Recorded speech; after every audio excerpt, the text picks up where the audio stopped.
قل انی اخاف ان عصیت ربی عذاب یوم عظیم، کہہ دیجئے کہ خود مجھے اندیشہ ہے اگر میں اپنے پروردگار کی نافرمانی کروں تو بڑے دن کے عذاب کا۔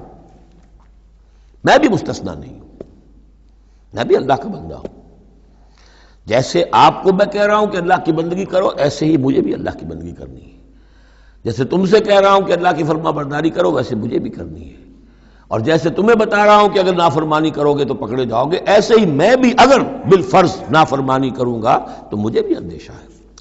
یہ بہت اہم آیات ہیں، ان کو سمجھنا چاہیے۔ قل انی اخاف ان عصیت ربی عذاب یوم عظیم من یصرف عنہ یومئذ فقد رحمہ، وہ عذاب جو ہے جس کی طرف سے پھیر دیا گیا اس دن، اس پر تو اللہ کی بڑی رحمت ہو گئی۔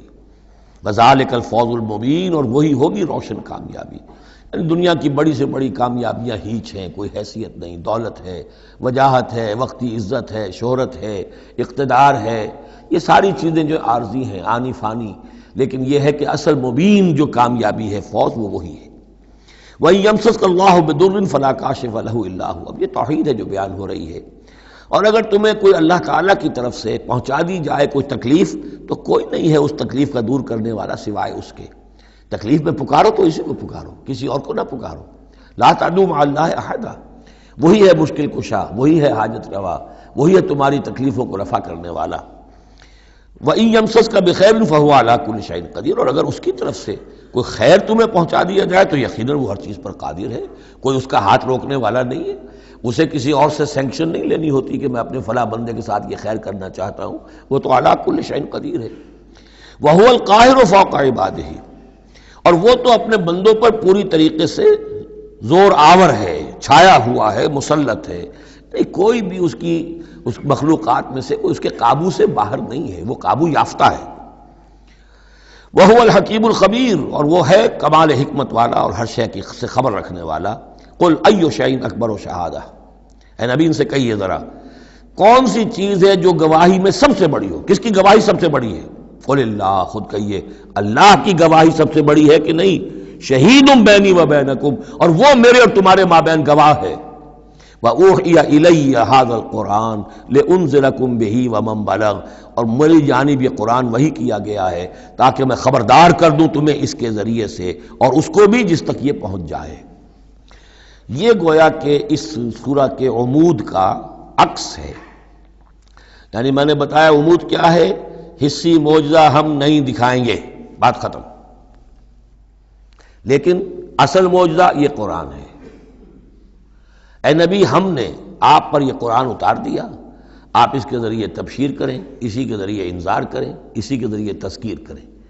جس کے اندر صلاحیت ہے، جو طالب حق ہے، جو ہدایت چاہتا ہے، وہ ہدایت پالے گا۔ باقی جس کے دل میں کجی ہے، ٹیڑھ ہے، تعصب ہے، ضد ہے، ہٹ درمی ہے، حسد ہے، تکبر ہے، وہ آپ 10 لاکھ معجزے دکھا لیجئے، وہ نہیں مانے گا۔ کیا علماء یہود نے مان لیے معجزے دیکھ کر حضرت مسیح علیہ السلام کے؟ کیسے کیسے معجزے، مردہ کو زندہ کر دینا، خلق حیات، یعنی گارے کا بنا ہوا پرندہ پھونک ماری اور وہ اڑتا ہوا پرندہ ہو گیا۔ یہ تو وہ چیزیں ہیں کہ جو یوں سمجھیے کہ ایکسکلوسیو افعال اللہ تعالیٰ کے ہیں، خلق حیات اور احیاء موتا، وہ بھی نشانیاں ظاہر کر دی حضرت مسیح کے ہاتھ پر، کتنے لوگوں نے مانا؟ تو ہم نہیں مانے، ہم یہ معجزہ نہیں دکھائیں گے۔ البتہ یہ کہ یہ ہے، آپ کرتے جائیے، محنت کرتے جائیے، کوشش کرتے جائیے۔ اب یہاں پہ خاص طور پر بہی کا جو ہے لفظ، اس کو نوٹ کیجئے۔ وَأُوحِيَ إِلَيَّ هَذَا الْقُرْآنُ، وحی کیا گیا ہے میری جانب یہ قرآن، لِأُنذِرَكُم بِهِ، تاکہ میں خبردار کروں تمہیں اس کے ذریعے سے، وَمَن بَلَغَ، اور جس تک یہ پہنچ جائے۔ جس تک پہنچ جائے کا مطلب کیا ہے کہ میں تو تمہیں پہنچا رہا ہوں، اب جو امت بنے گی وہ آگے پہنچائے گی۔ جس تک قرآن پہنچ گیا، حضور کا انذار پہنچ گیا۔ یہ سلسلہ جو ہے تا قیام قیامت، چونکہ حضور اپنے ہی زمانے کے لیے رسول بن کر نہیں آئے تھے، آپ تو تا قیام قیامت جو ہے اب آپ رسول ہیں، آپ ہی کی رسالت کا دور یہ چل رہا ہے۔ جو انسان بھی قیامت تک دنیا میں آئے گا وہ آپ کی امت دعوت میں شامل ہے، اسے پہچانا پیغام قرآن کا اب ذمہ ہے کس کے؟ امت محمد صلی اللہ علیہ وسلم کے۔ اَإِنَّكُمْ لَتَشْهَدُونَ أَنَّ مَعَ اللَّهِ آلِهَةً أُخْرَىٰ، اب دیکھیے یہ ہے وہ جو میں نے ابتدا میں بھی عرض کیا تھا تعارف میں، بعض اوقات جو ہے بڑے سرچنگ کویسچنز ہوتے ہیں، کیا واقعی تمہارا یہ کہنا ہے؟ جب آپ کو معلوم ہو کہ جو کچھ یہ کہہ رہا ہے اس کا دل وہ نہیں ہے، یہ کچھ اوپر اوپر سے کہہ رہا ہے، وہ ضد ہے، ہٹ درمی ہے، تو پھر یہ کہ آنکھوں میں آنکھیں ڈال کر ذرا سرچنگ انداز میں جو ہے وہ آپ سوال کی اَإِنَّكُمْ لَتَشْهَدُونَ أَنَّ مَعَ اللَّهِ آلِهَةً أُخْرَىٰ، کیا واقعی تم لوگ گواہی دیتے ہو اس کی کہ اللہ کے سوا کوئی اور بھی آلہہ ہیں؟ واقعی؟ قُل لَا أَشْهَدُ، کہہ دیجئے بھائی ٹھیک ہے، اگر تم گواہی دیتے ہو تو میں تو نہیں دے سکتا، میرے لیے یہ ممکن نہیں ہے کہ ایسی خلاف عقل، ایسی خلاف فطرت بات جو میں کہہ سکوں۔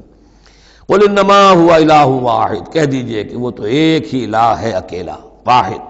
وَإِنَّنِي بَرِيءٌ مِّمَّا تُشْرِكُونَ، اور یہ کہ میں بری ہوں ان تمام چیزوں سے جنہیں تم شریک ٹھہرا رہے ہو، میرا تمہارا کوئی رابطہ اس معاملے میں نہیں ہے۔ الَّذِينَ آتَيْنَاهُمُ الْكِتَابَ يَعْرِفُونَهُ كَمَا يَعْرِفُونَ أَبْنَاءَهُمْ۔ اب دیکھیے چونکہ یہ مکی دور کا آخری زمانہ ہے اور اس میں ظاہر بات ہے مدینہ تک بھی خبریں تو پہنچ چکی ہوئی ہیں، وہاں پر بھی کہ کوئی مکے کے اندر ایک دعوت ہے بڑی زور شور کے ساتھ، شد و مت کے ساتھ اٹھ گئی ہے، اور وہاں پر وہ باتیں پہنچ چکی ہیں، اور بلکہ انہی کی طرف سے سکھائے ہوئے سوالات بھی مکے کے لوگ حضور سے کرتے تھے امتحاناً۔ آپ ذرا یہ بتائیے ذوالقرنین کون تھا، اگر آپ نبی ہیں تو یہ بتائیے، اصحاب کہف کا قصہ کیا تھا، اگر آپ نبی ہیں تو یہ بتائیے، روح کی حقیقت کیا ہے، یہ سارے سوالات آئیں گے سورہ بنی اسرائیل میں، سورہ کہف میں۔ تو وہاں تک بات پہنچی ہوئی تھی، اور ظاہر بات ہے کہ ان کے جو لوگ تھے سمجھدار وہ سمجھ چکے تھے کہ یہ ہیں وہ کہ جن کے ہم منتظر ہیں۔ یہ دوسری بات ہے کہ محروم رہ گئے۔ الذین آتیناہم الکتاب، وہ لوگ جنہیں ہم نے کتاب عطا فرمائی تھی، یعرفونہ، پہچانتے ہیں اس کو، ہو کی ضمیر دونوں طرف جا سکتی ہے، قرآن کی طرف بھی اور محمد کی طرف بھی صلی اللہ علیہ وسلم۔ باقی یہ میں واضح کر چکا ہوں، قرآن اور محمد مل کر ہی بینہ بنتے ہیں، یہ ایک ہی شے ہے، ایک ہی حقیقت ہے۔ حضور جو ہے قرآن مجسم ہے، قرآن ایک انسانی شخصیت اور سیرت و کردار کا ہیولہ پہن لے تو وہ محمد الرسول اللہ صلی اللہ علیہ وسلم، جیسے کہ حضرت ام المومنین حضرت عائشہ صدیقہ نے فرمایا تھا کان خلق القرآن، حضور کی سیرت قرآن ہے۔ کما یعرفون ابناءہم، جیسے کہ پہچانتے ہیں اپنے بیٹوں کو۔ الذین خسروا انفسہم فہم لا یؤمنون، البتہ جو لوگ اپنے آپ کو تباہ کرنے پر تل گئے ہیں تو وہ ایمان نہیں لائیں گے۔ ومن اسلم ممن افترى علی اللہ کذبا او کذب بآیاتہ، اس سے بڑھ کر ظالم کون ہوگا جس نے اللہ پر کوئی جھوٹ تہمت لگائی یا اس کی آیات کو جھٹلایا۔ یعنی یہ دو جرم جو ہیں برابر کے عظیم ترین جرم ہیں، اللہ کی آیات کو جھٹلانا یا کوئی شے گھڑ کر اللہ کی طرف منسوب کر دینا۔ انہ لا یفلح الظالمون، یقیناً ایسے ظالم کبھی فلاح نہیں پا سکتے۔ ویوم نحشرہم جمیعا، اور جس دن کہ ہم جمع کریں گے ان سب کو، ثم نقول للذین اشرکوا، اور پھر ہم کہیں گے ان سے جنہوں نے شرک کیا تھا، این شرکاؤکم الذین کنتم تزعمون، کہاں ہیں آپ کے وہ شرکاء جن کا کہ آپ کو گھمنڈ ہو گیا تھا، گمان ہو گیا تھا کہ وہ بچا لیں گے۔ ثم لن تکن فتنتہم الا ان قالوا واللہ ربنا ما کنا مشرکین، پھر نہیں ہوگی ان کی کوئی اور چال سوائے اس کے کہ وہ کہیں گے اے اللہ ہم تیری قسم کھا کر کہتے ہیں ہمارے رب ہم نے شرک نہیں کیا تھا، ہم مشرک نہیں تھے۔ انظر کیف کذبوا علی انفسہم، دیکھو کیسے وہ جھوٹ بولیں گے اپنے اوپر۔ وَضَلَّ عَنْهُمْ مَا كَانُوا يَفْتَرُونَ، اور جو افتراء انہوں نے کیا ہوا تھا کہ فلاں دیوی بچائے گی اور فلاں دیوتا بچا لے گا، وہ سب نسیم منسیہ ہو جائے گا، ضل عنہم، گم ہو جائیں گے، ہاتھوں کے طوطے اڑ جائیں گے۔ وَمِنْهُمْ مَنْ يَسْتَمِعُ إِلَيْكَ، اور اے نبی ان میں سے کچھ لوگ ایسے بھی ہیں جو بڑی توجہ سے آپ کی طرف سنتے ہیں، آ کر توجہ کر کے۔ یہ بھی مسئلہ سمجھ لیجئے کہ قریش کا بھی مسئلہ وہی بن گیا تھا جو کہ مدینے والے جو علماء تھے ان کے، یہود کے اور ان کے عام لوگ تھے، ان میں جو فرق تھا۔ تو قریش کے اندر بھی اور عرب کے مکہ کے اندر بھی جو چودھری لوگ تھے ان کے لیے سنبھالنا مشکل ہو گیا تھا اپنے عوام کو کہ کس طرح روکیں اسے محمد پر ایمان لانے سے اپنے عوام کو۔ لہذا انہیں دھوکہ دینے کے لیے کیا کرتے تھے کہ بڑے بند سنور کر بڑے اہتمام سے آ کر بیٹھتے تھے اور حضور کی باتیں سنتے تھے، تاکہ عوام پر یہ اثر پڑے کہ جاتے تو ہیں، بڑے شوق سے جاتے ہیں، یہ ہمارے سردار ہیں، ذہین لوگ ہیں، ہمارا انٹیلیجنسیہ ہے، یہ سب کچھ جا کر جو ہے وہاں سے آگے آخر ان کی سمجھ ہے نا، تو انہوں نے اگر رد کیا ہے تو کسی بنیادی پر رد کیا ہوگا۔ تو یہ عوام میں ایک اثر ڈالنے کے لیے وہ بیٹھتے تھے جا کر، بڑی توجہ سے سنتے تھے۔ دیکھیے کتنی توجہ سے سن رہے ہیں، کہیں حضور کی ہوٹنگ نہیں کر رہے، کہیں آپ کے اوپر کوئی فکرے چست نہیں کر رہے، آپ کی پوری بات توجہ سے سن رہے ہیں۔ وَمِنْهُمْ مَن يَسْتَمِعُ إِلَيْكَ، آتے ہیں کچھ لوگ آپ کے پاس ہیں نبی جو بڑی توجہ سے کان لگا کر سنتے ہیں۔ وَجَعَلْنَا عَلَىٰ قُلُوبِهِمْ أَكِنَّةً أَن يَفْقَهُوهُ، حالانکہ ہم نے ان کے دلوں پر پردے ڈال دیے ہیں کہ وہ سمجھ نہیں سکتے۔ وفی آذانہم وقرا، ان کے کانوں کے اندر ہم نے بوجھ پیدا کر دیا، ثقل پیدا کر دیا ہے۔ وَإِن يَرَوْا كُلَّ آیَةٍ لَا يُؤْمِنُوا بِهَا، اور اگر ساری نشانیاں جو یہ مانگ رہے ہیں وہ بھی ان کو دکھا دی جائیں تب بھی یہ ایمان نہیں لائیں گے۔ یہ کیوں پردے ڈال دیے اللہ نے؟ ان کے تکبر اور حسد کی وجہ سے، کیونکہ مہر تو ہو چکی ہے، پڑھ چکے تھے ختم اللہ علی قلوبہم وعلی سمعہم وعلی ابصارہم غشاوہ، لہذا ان کا وہ سارا استماع جو تھا، توجہ سے سننا ان کے لیے مفید نہیں تھا۔ حتیٰ اذا جاؤوک یجادلونک، یہاں تک کہ جب اے نبی وہ آپ کے پاس آتے ہیں تو آپ سے جھگڑا کرتے ہیں، مناظرہ کرتے ہیں، یقول الذین کفروا ان ھذا الا اساطیر الاولین، اور یہ کافر کہتے ہیں کہ یہ جو کچھ آپ سنا رہے ہیں یہ وہی پرانی باتیں ہیں، یہ تو سنا معلوم ہوتا ہے آپ نے کوئی یہودیوں سے کوئی نصرانیوں سے سن لی ہے باتیں، وہی آپ دہرا رہے ہیں، یہ پرانے قصے ہیں۔ وہم ینہون عنہ وینأون عنہ، اور وہ اس سے روکتے بھی ہیں اور خود بھی رک جاتے ہیں۔ نہیں کا لفظ تو معلوم ہے، ینہون عنہ، وہ روک رہے ہیں کس کو؟ اپنے عوام کو، اس لیے کہ ظاہر بات ہے ان کی لیڈری، ان کی سرداری عوام کے بل پر ہی ہے نا، عوام برگشتہ ہو جائیں گے تو لیڈری کہاں رہ جائے گی؟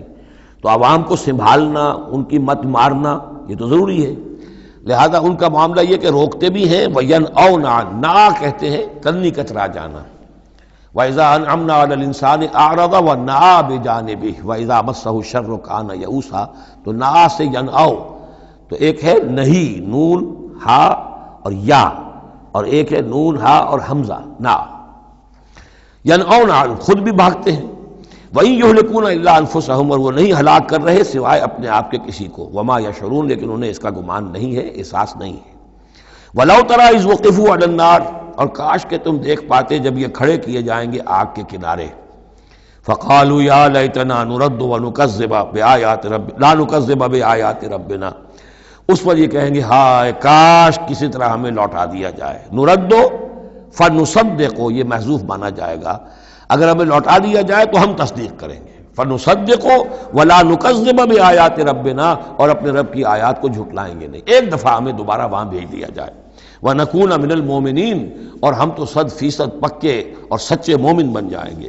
بل بدا لَهُم مَا كَانُوا يُخْفُونَ مِن قَبْلُ، نہیں، اصل حقیقت یہ ہے کہ جس چیز کو پہلے یہ اپنے اندر چھپائے ہوئے تھے وہ ظاہر ہو گئی۔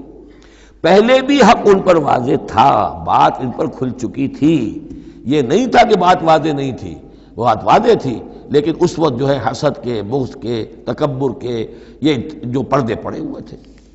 وَلَوْ رُدُّوا لَعَادُوا لِمَا نُهُوا، اور اگر انہیں لوٹا دیا جائے دنیا میں دوبارہ بالفرض، تو جو کچھ جس چیز سے روکا جا رہا تھا وہی پھر کریں گے دوبارہ، وہاں جا کے وہاں کے تقاضے سامنے آ جائیں گے، اپنے دنیاوی تقاضے ہوں گے، مال اولاد کی محبت ہوگی، یہ ساری چیزیں پھر انہیں اسی راستے کے اوپر ڈال دیں گی۔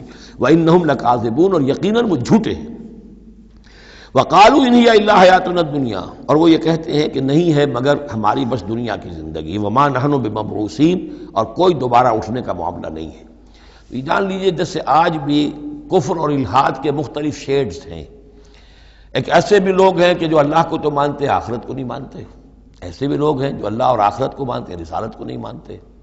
تو اس وقت بھی ایک اکثر جو تھے قریش کے لوگ اور جو مشرکین عرب تھے وہ آخرت کو مانتے تھے، بعث بعد الموت کو مانتے تھے، لیکن یہ کہتے تھے کہ ہمیں فلاں چھٹوا لے گا، فلاں بچا لے گا، ہمارے وہ جو ہیں حمایتی ہیں، وہ مددگار ہیں۔ لیکن کچھ طبقہ ان میں ایسا بھی تھا کہ جو جیسے آج کل کے ہمارے ملحد ہیں کہ نہیں کوئی زندگی نہیں ہے، مادہ پرستی جس کو ہم کہتے ہیں الحاد، کہ بس یہی زندگی ہے، کوئی اور زندگی نہیں ہے۔ تو یہ ان لوگوں کا تذکرہ ہے۔ وَقَالُوا إِنْ هِيَ إِلَّا حَيَاتُنَا الدُّنْيَا وَمَا نَحْنُ بِمَبْعُوثِينَ، وہ کہتے ہیں کہ نہیں ہے بس سوائے اس دنیا کی زندگی کے، اور ہم نہیں اٹھائے جائیں گے دوبارہ۔ وَلَوْ تَرَىٰ إِذْ وُقِفُوا عَلَىٰ رَبِّهِمْ، اور کاش کہ تم دیکھ سکتے جب کہ یہ کھڑے کیے جائیں گے اپنے رب کے سامنے۔ قَالَ أَلَيْسَ هَٰذَا بِالْحَقِّ، اس وقت اللہ پوچھے گا یہ حق ہے یا نہیں؟ تم کہتے تھے نہیں دوبارہ اٹھایا جائے گا، اٹھائے ہو کہ نہیں؟ وَلَوْ تَرَىٰ إِذْ وُقِفُوا عَلَىٰ رَبِّهِمْ قَالَ أَلَيْسَ هَٰذَا بِالْحَقِّ قَالُوا بَلَىٰ وَرَبِّنَا، پھر وہ کہیں گے کہ کیوں نہیں، اور تیرے رب، اے رب تیری قسم ہے کہ یہ تو حق ہے۔ قَالَ فَذُوقُوا الْعَذَابَ بِمَا كُنتُمْ تَكْفُرُونَ، تو وہ کہے گا کہ اب مزہ چکھو عذاب کا اپنے کفر کی پاداش میں۔